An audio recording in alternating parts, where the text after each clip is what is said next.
இட்லி எப்பா இட்லி போட்ட சமான எவ்வளவு பெரிய பூகம் வந்தாலும் சரிடா நீ ஒரு ஆள் எஸ்கேப் ஆயிருப்பா. வெல்கம் டு ஐராக்ஷன் சேனல். எங்களோட வீடியோஸ் உங்களுக்கு பிடிச்சிருந்ததுன்னா லைக் பண்ணுங்க, கமெண்ட் பண்ணுங்க, ஷேர் பண்ணுங்க, மறக்காம சப்ஸ்கிரைப் பண்ணுங்க. ஓகே, இப்போ என்ன வீடியோ பார்க்க போறோம்னா எம்டிஎன் சேனல் தான் பார்க்க போறோம். ரீசனா போட வீடியோ தான் பார்க்க போறோம். பார்த்தாமா என்ன வாய்ஸ் இந்த கண்ணாடி நான் எதுக்காக போட்டுருக்கேன்னா நமக்கு தெரியுதா? தெரியுமா? புதுசா வாங்கியிருக்காரா? பொய் சொல்லி வசமாக சிக்கினாரா வியனா சாரி பொய்யானா அது மறந்துடுறேன். எங்க காணாம போனீங்க நீங்க? நான் ஆரம்பத்துல பார்த்த வியனா இப்ப இல்லையே. விஜய் சேதுபதியை கடுப்பேற்றிய அப்பதான் ஆக்டிங் போட்டாங்க. வீக்கெண்ட்ல அப்பலாம் பேச கூடாது. வெளில போயிடுவாங்கன்னு நினைக்கிறேன். பக்கெட் பிரச்சனையில் உண்மையில் யார் மீது தவறு?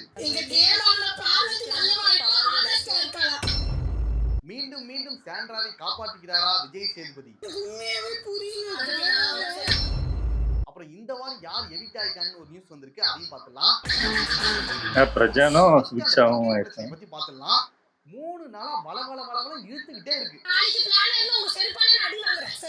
சின்ன பக்கெட் பிரச்சனையை வந்துட்டு 3/4 மணி நேரம் ஓட்டுறாங்க. சார் எனக்கு தெரியாது சார், எல்லாரும் தெரியாதான்னு போய்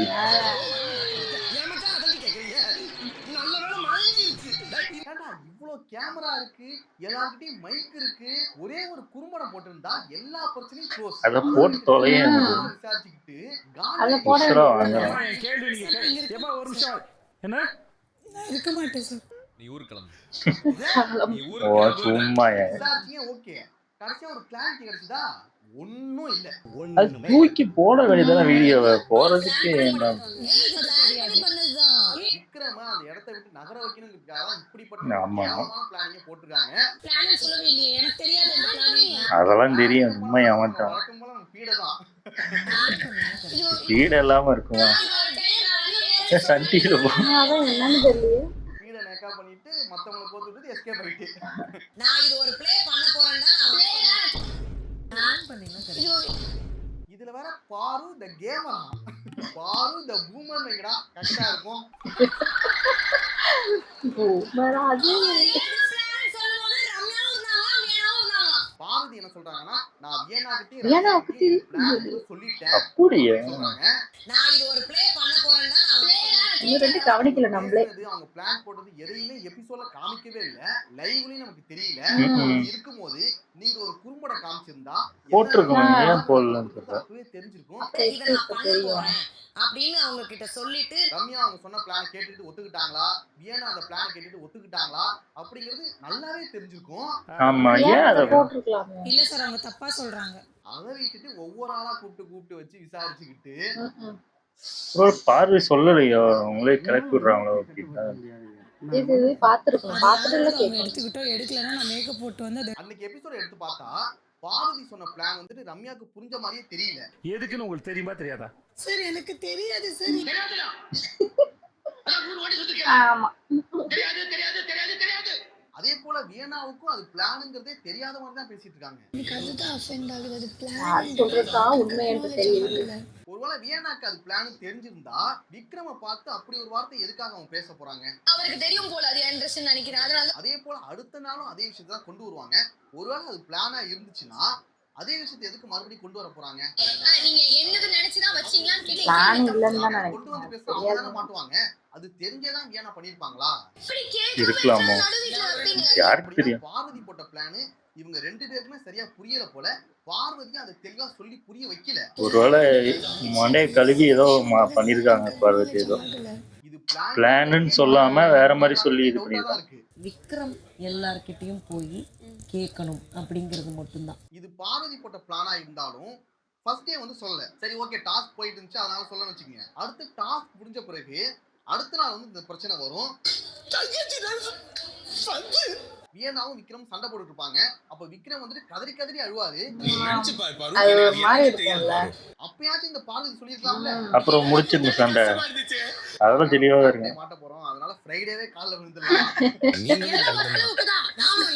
பெரிய வில்லன். ஒருவேளை குறும்படம் ஒண்ணு போட்டிருந்தா பார்வதியோட முகத்திரை கிழிஞ்சிருக்குன்னு சொல்லி விட்டுட்டாங்களா? அப்படி இருக்கும் தெரிஞ்சு. எனக்கு பார்வதியை காப்பாத்துறதுக்கு தான் இது பண்றாங்க. வேற வழி இல்லடா, ஒத்துக்கிட்டாலும் போயிடும். நான் பைத்தியம் தாங்க, நான் பைத்தியம் தான். தானே உங்களுக்கு புரிஞ்சுதா இல்லையா? இவங்கிட்ட மாட்டிக்கிட்டு லூசு ஐயோ, ஆளை விடுக்குடா, தப்பு. ஒத்துக்கிட்டு உசுரோட ஊரு போய் சேர்றதுதான் நல்லது. அந்த மாதிரி தான் சொல்லிட்டு இருக்காங்க. ஏன்னா அவங்களுக்கே அந்த பிளான் புரியாம தான் பண்ணிருக்காங்க போல. இவ்வளவு கேமரா, அடிக்கடி மைக்க வேற போட சொல்றீங்க, எதுக்காகடா இவ்வளவும் பண்றீங்க? இது வேற எங்கேயா நடந்தா கூட பரவாயில்ல, நீங்க விசாரிச்சுட்டு இருக்கலாம். ஒவ்வொரு ஆள்கிட்டையும் நீங்க என்ன நடந்துச்சுமா, என்ன வீடியோ போட்டு காட்டி முடிச்சு தொலைய வேண்டியதானே. கேட்டுக்கிட்டே இருக்காங்க. டக்குன்னு முடிஞ்சிடும். கண்ணீருடன் சிறிய இடைவேளைக்கு பிறகு மீண்டும் சந்திக்கிறேன். விஜய் சேதுபதி பொறுத்த வரைக்கும் எந்த ஒரு பிரச்சனைக்குமே சரியான தீர்வை கண்டுபிடிக்க மாட்டாரு. எப்படா ஷூட்டிங்க முடிக்கலாம், எப்படா ஓடலாம் பார்க்கலாம் அப்படிங்கிற மைண்ட் செட்ல இருக்காரு. வீக்கெண்ட்ல அப்பலாம் பேசக்கூடாது. ரொம்ப சரிங்க, கிட்டத்தட்ட ஒரு 3/4 மணி நேரம் பேசிருக்கீங்க. கடைசியா ஒரு தீர்வு கிடைச்சதா, இல்ல ஒரு கிளாரிட்டி ஒரு மண்ணு கிடைக்கும். அவங்க என்ன நினைக்கிறாங்க, அவங்க பைத்தியம் முடிஞ்சதுதான் சொல்ல வராங்க, அதையும் தெளிவா கேக்குறது இல்ல. அம்மா எனக்கு அது வேண்டாம். நம்ம நேத்து சொன்னது ஆமா, இவருக்கு என்ன ஆன்சரோ அதுதான் சொல்லணும். ஃபர்ஸ்ட் கேளுங்க, அதுக்கப்புறம் எடிட்ல கூட தூக்கிடுங்க. ஏன்னா அவங்க மனசுல என்ன இருக்குங்கிறது உங்களுக்கு தெரிஞ்சாதான் உங்களுக்கு ஒரு புரிதல் கிடைக்கும். நீங்க ஷோ பாக்குறீங்களா இல்லையாங்கிறது தெரியல, பின்னாடி எவனோ ஸ்கிரிப்ட் கொடுத்துட்டு இருக்கா, அதுதான் நீங்க பேசிட்டு இருக்கீங்க. கேளுங்க, முதல்ல கேளுங்க, ஒண்ணு பிரச்சனை இல்ல, முதல்ல கேளுங்க. பாருங்க. என்ன ஆயிட போகுது இப்போ? அதுக்கப்புறம் ரம்யாவே நான் போறேன்பா, என்னால முடியல, என்னம்மா? நான் வீட்டுக்கு போறேன் சார். வீட்டுக்கு போறீங்களாமா? இதுக்கப்புறம் இந்த ஷோலே நான் இருக்க மாட்டேன்டா அப்படின்னு சொல்லிடுறாங்க. அனுப்பியாவது விட வேண்டியதானே. போயிருந்திருக்கலாம் அவங்க பேசாம. வெரி வெரி குட்மா. நீங்க வாட வெளிய போலாமா? உங்களுக்கு ஒரு கும்பிடு, எல்லாருக்கும் ஒரு கும்பிடு தான். நான் கிளம்பிடுறேன்டா. நீங்க வாட தாராளமா போலாமா? Please come out and take care. அவங்க அந்த வார்த்தையை சொன்ன உடனே வெளியில அனுப்பிருக்கலாம். பத்திரம் போயிட்டு. தேங்க்ஸ்மா. போயிட்டாங்க. ஏன்னா ரம்யாவை பொறுத்த வரைக்கும் முன்னாடியே போக வேண்டியவங்க. ஆ. இது நாள் வரைக்கும் நீங்க எதுக்காக பிக் பாஸ்ல வச்சிருக்கீங்கிறதே தெரியல. டாஸ்க் பண்றது இல்ல, டாஸ்கே சரியா புரியல, அவங்களுக்கு உடம்பு வேற சரியில்லை, அடிக்கடி மயக்க வேற போட்டுறாங்க. அது நடிப்பு. அனுப்பி தொலைங்க அதை. உசுரா வாங்குது. டோர்னா திறந்து வச்சுட்டாங்க, இருந்தாலும் மிஸ் ஆயிடுச்சு. இந்த கேம்ல கண்டினியூ பண்றீங்களா நீங்க? கண்டினியூ பண்றீங்களா? கடைசியா இந்த பக்கெட் பிரச்சனையில யார் யார் இன்வால்வ் ஆயிருக்காங்க, யார் பிளான் போட்டாங்க, என்ன நடந்துச்சு, யார் மேல தப்பு அப்படிங்கிற ஒரு இழவு நமக்கு தெரியல, நமக்கும் புரியல, அவங்களுக்கும் புரியல. கடைசியில ஒண்ணுமே இல்ல, ஒண்ணுமே இல்ல, ஒண்ணுமே இல்ல, ஒண்ணுமே இல்ல. சும்மா எபிசோட ஓட்டணும் ஓட்டி வச்சேன். பாலுக்கு அது என்னதுன்னு தெரியும். அந்த விஷயம் நெக்ஸ்ட் ஸ்டெப்புக்கு போறதுக்கு முன்னாடி வியானாதன் சொல்லி விட்டு இவ்வளவு பெரிய சினாரியோ வந்திருக்காது. வியனா பொறுத்த வரைக்கும் அவங்க தெரிஞ்சு பண்ணாங்களோ தெரியாம பண்ணாங்களோ அது ஒரு பக்கம் இருந்தாலும் விக்ரம பார்த்து அந்த ஒரு வார்த்தையை பேசுனது ரொம்ப தப்பு. திடீர்னு அவங்க ஒரு வார்த்தை விடுறாங்க, இது என்னோட தெரிஞ்சு அவங்க பேசுன அந்த ஒரு வார்த்தையை மறைக்கிறதுக்காக தான் யாரோ ஒருத்தங்க வந்து கமெண்ட் பாஸ் பண்ணாங்க, கையை விட்டு பார்த்தாங்களா அப்படின்னு டைவர்ட் பண்ணிக்கிட்டு இருந்தாங்க. அப்ப ஆப்போசிட்ல இருந்து ஒரு கமெண்ட் வந்து ஓ அப்ப அது வந்து கையை விட்டு பார்த்தாரு. அதையும் போட்டு காமிக்கல. அவங்க எதுக்காக அந்த கமெண்ட் பாஸ் பண்ணாங்க, விக்ரம் வந்துட்டு என்னோட துணின்னு தெரிஞ்சுதான் எடுத்துட்டு வந்தாரு அப்படிங்கிற வார்த்தையை சொன்னதுனாலதான் அவர் என்ன கையை விட்டு நோண்டி பார்த்தாரா அப்படிங்கிற வார்த்தையை அரோரா சொல்றாங்க. அரோரா தான் சொல்லியிருக்காங்க.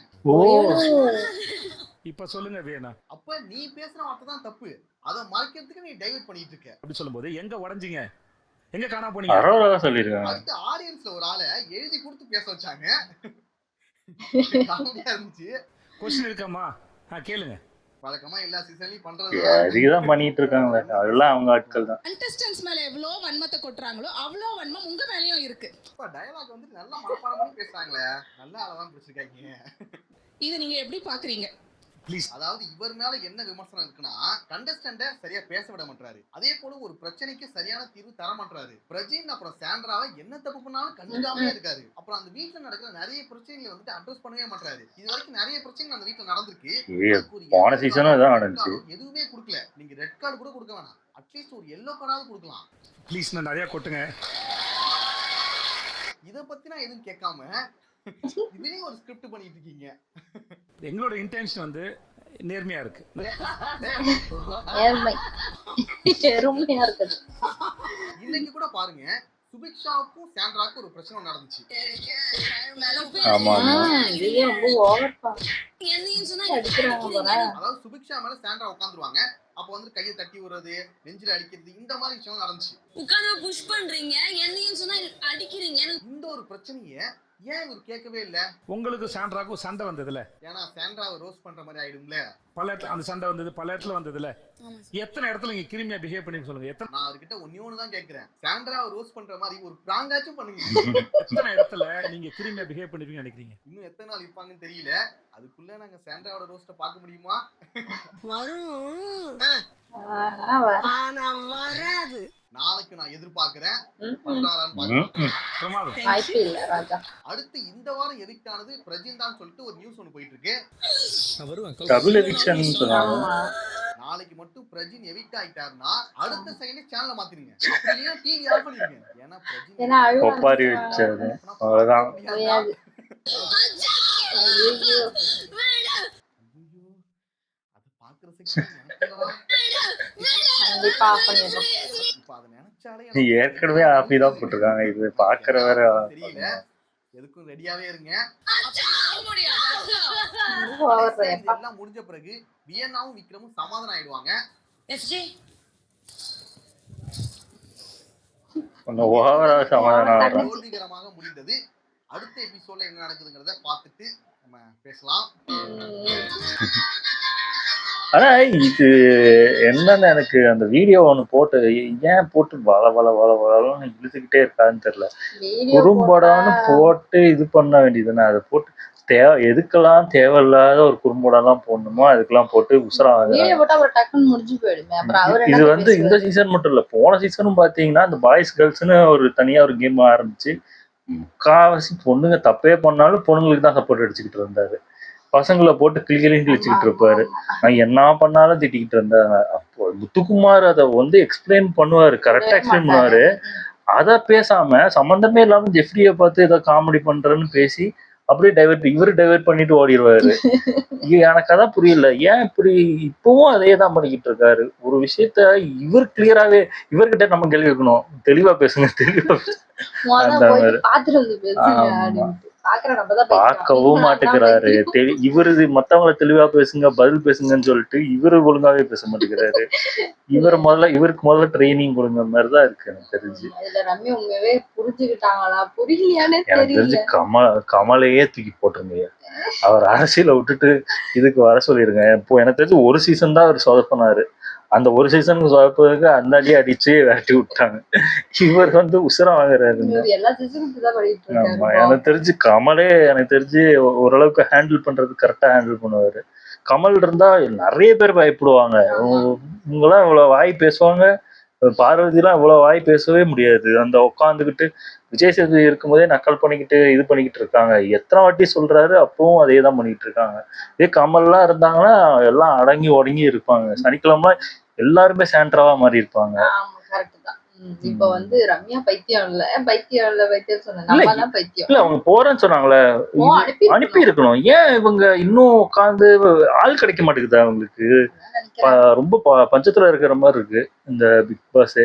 எனக்கு தெரிஞ்சு மற்ற சீசன்லாம் மற்ற இதெல்லாம் பார்க்கும்போது இந்த பிக் பாஸ் கேவலம் ஒன்றுத்துக்கும் உதவாததா இருக்கு. மற்ற இது தெலுங்கு மலையாளம்லாம் அவ்வளவு பயங்கரமா இருக்கு. இவங்க என்னன்னா பிக் பாஸையும் மதிக்க மாட்டேங்கிறாங்க, அடின்னு அடிக்கிறாங்க, விஜய் சேதுபதியும் மதிக்க மாட்டேங்கிறாங்க. அந்த அளவுக்கு கேவலமா ஆயிட்டு இருக்கு. இது எங்க போய் முடிக்க போகுதுன்னு தெரியல. ஓகே, என் வீடியோஸ் உங்களுக்கு பிடிச்சிருந்தா லைக் பண்ணுங்க, ஷேர் பண்ணுங்க, கமெண்ட் பண்ணுங்க, மறக்காம சப்ஸ்கிரைப் பண்ணுங்க. எல்லாருக்கும்